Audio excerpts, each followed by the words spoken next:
Paula brother, you heard the latest bombshell in the tech world?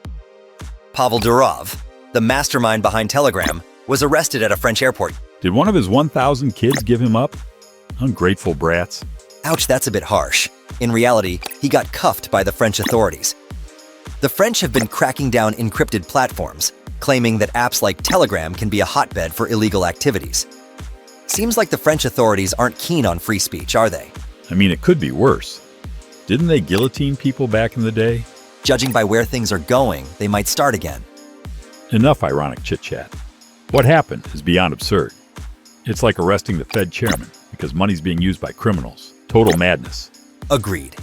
This is a pretty bad precedent for the whole world. We hope the court makes a sane decision. And on a more personal level, we hope Durov gets out of this mess as soon as possible.